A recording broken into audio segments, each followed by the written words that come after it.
So welcome to the channel.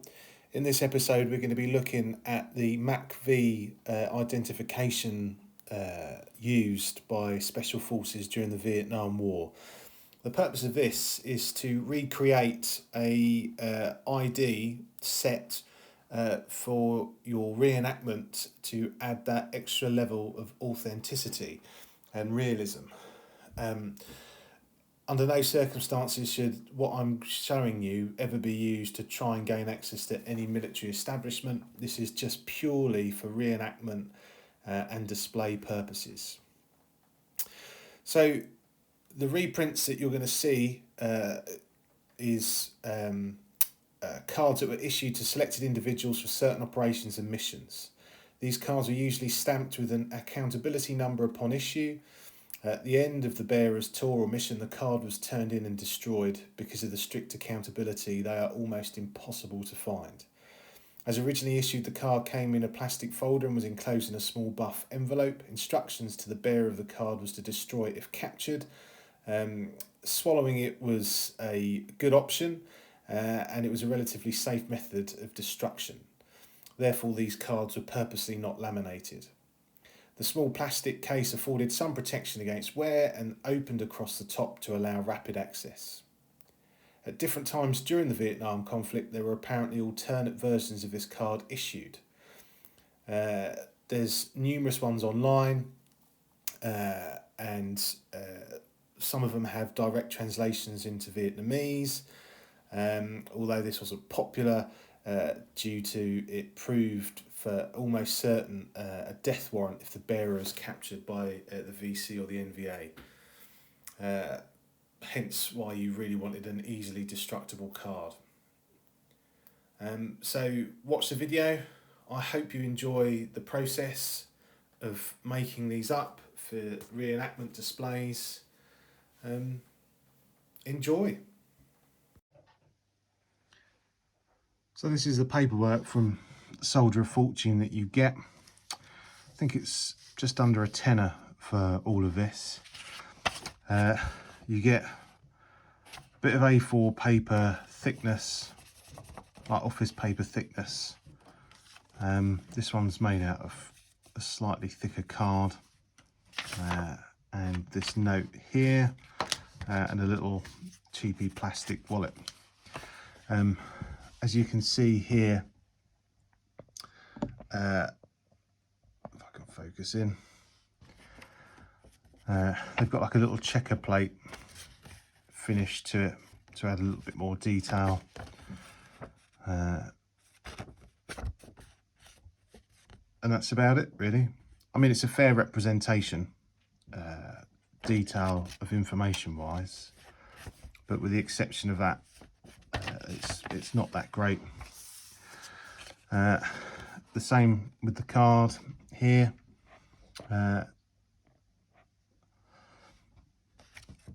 It's got most of the relevant information on there, but once again, it's not the greatest of quality. And you're also heavily dependent on having a typewriter to populate the information. You get a nice little plastic wallet. It's probably about £1 worth. It's not that expensive, but it does the job of protecting the cards. And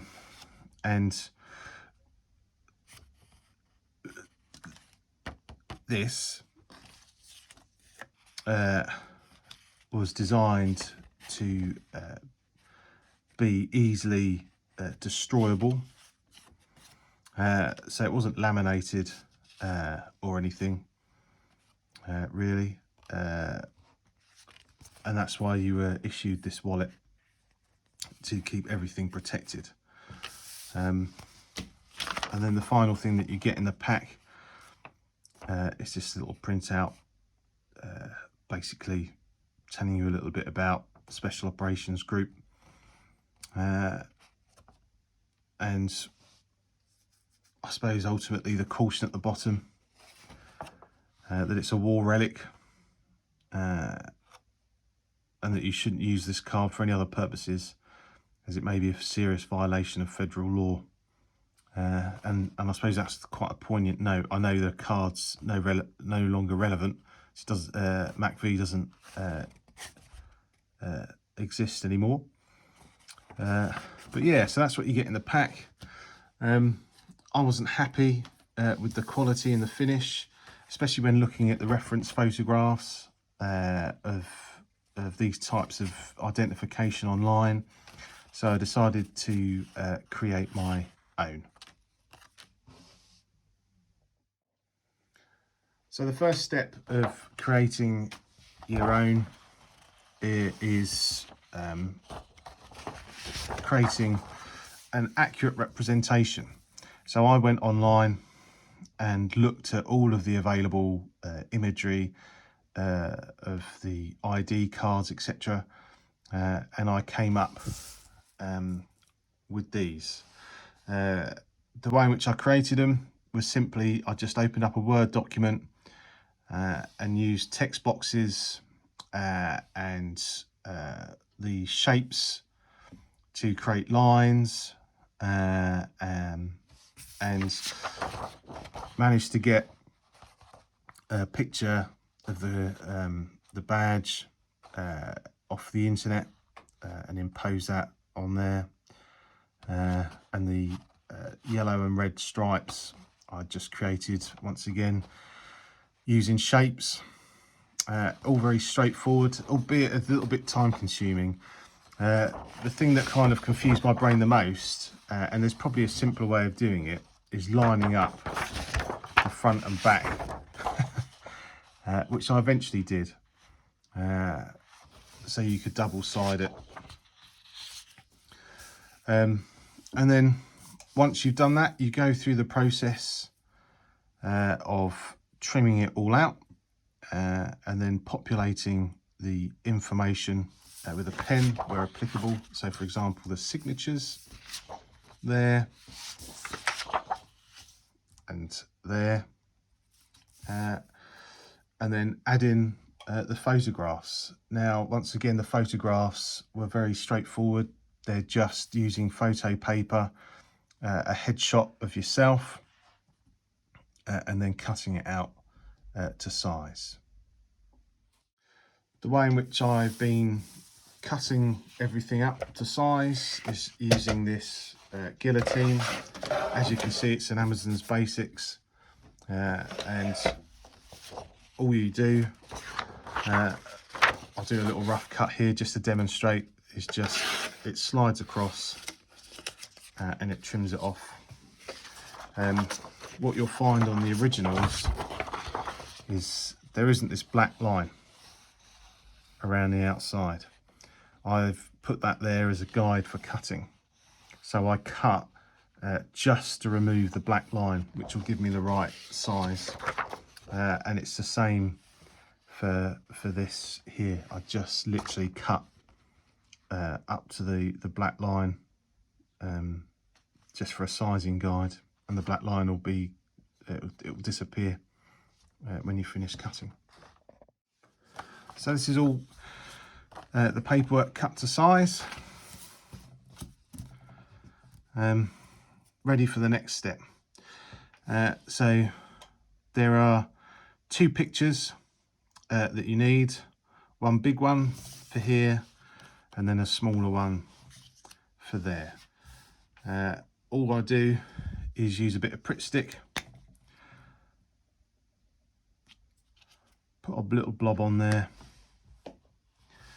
and then affix the image to it. Now this step's important that you do this now, because you'll be using a stamp to go over the top, which I'll go through in a second.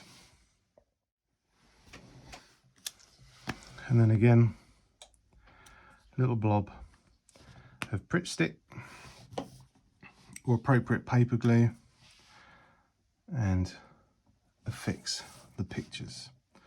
So your pictures are now in place. Now if you look at the original ID cards, they have a red stamp with the Military Assistant Command Vietnam wording, and it's a circular stamp. Now, how can I create that? Well, actually, it's relatively straightforward. I took some dimensions off some originals and got one created on a online shop. So this is just I think it was something like £10, and if I use this scrap bit of paper first, you can see here that it does a very nice stamp. For the purposes of what I'm doing, it comes out quite bright, so you want to kind of keep that subdued a little bit. So I tend to do one stamp on the paper first, and then the second stamp will go on these IDs. And all you're going to do is you are going to line it up, make sure it covers part of the picture, and then you go straight down, and then you can see it's stamped there. And then you can do the same for this one.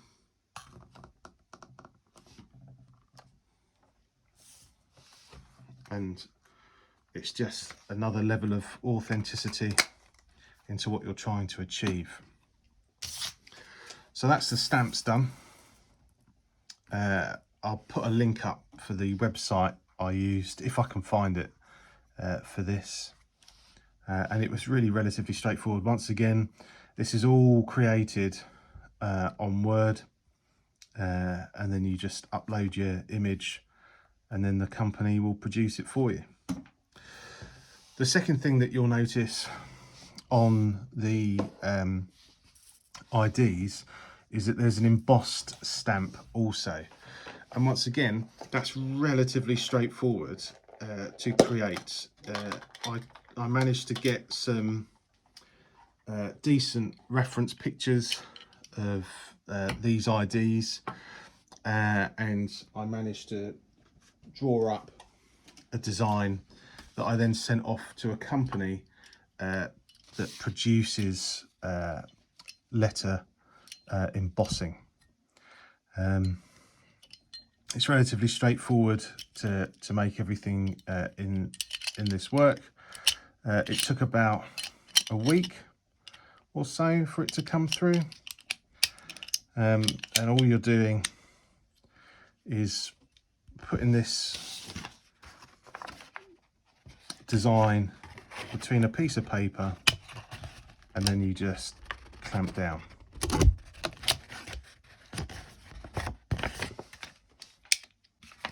Do that one more time.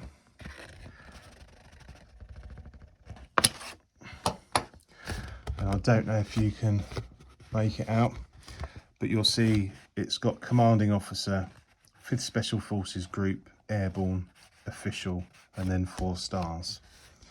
From my research, that's what the stamp information contained. And then all you're going to do is emboss both of these cards. So you see it here on that one, and then down here on this one, and then you can see the back of that, hopefully.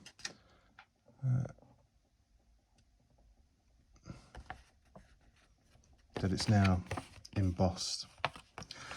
And then to finish it all off, I like to fold this first, and then use a bit of paper to crispen that fold up without getting your dirty, smudgy fingerprints all over it. and that's it. Now, the paper that I've used here is quite thin because of the limitations of my printer. And the other thing that I do is I actually do laminate these. But if you go for a slightly thicker paper, you can then leave them as this. Although I do believe this, I think it was this one that was actually laminated. So all I do next is pop these in laminating pouches. This is just bog standard A4 laminating pouch.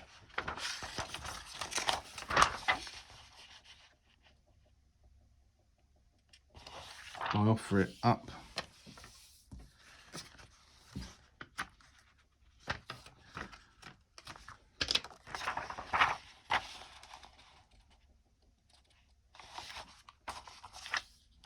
And then that's ready to be put through the laminator.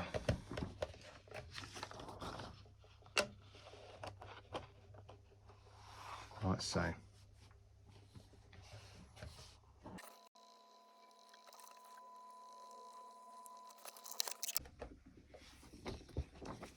So that's now been laminated. You then use the guillotine to cut these down to size, and then you can fold it up and put it in the wallet. So once you've cut it all to size, you can then go in with this little edging device, and that will just trim up the edges to make it a little bit more authentic looking.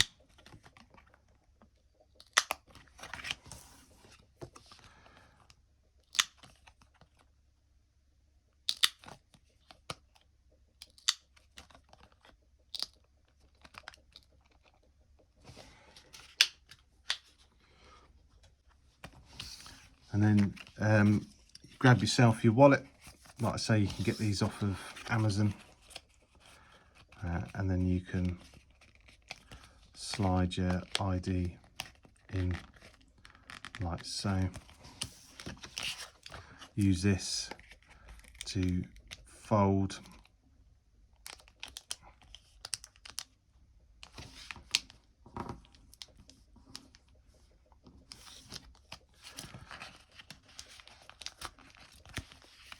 and then there you go.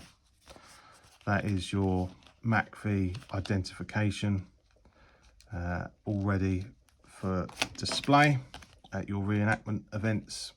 Adds that additional level of authenticity. In regards to the signature, just make up whatever you want. None of these names are legitimate names, as you can see, Joe Blogs, and then all you're doing is just signing.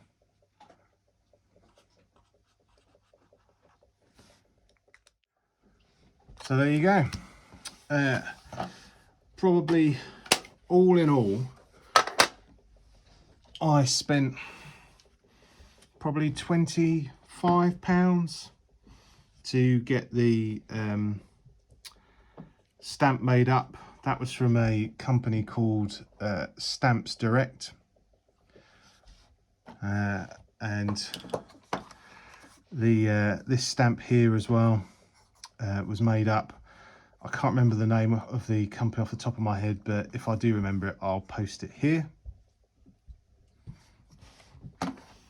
The other bits and pieces I already had, so the laminator, the guillotine, so yeah, there it is. Like I say, not all of these were laminated. I've just chosen to do it because just ease of use and longevity of the items for the display purposes. And there we are.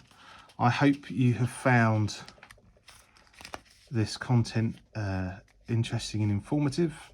and spurs you on to add that extra level of detail in your own display. Thanks for watching.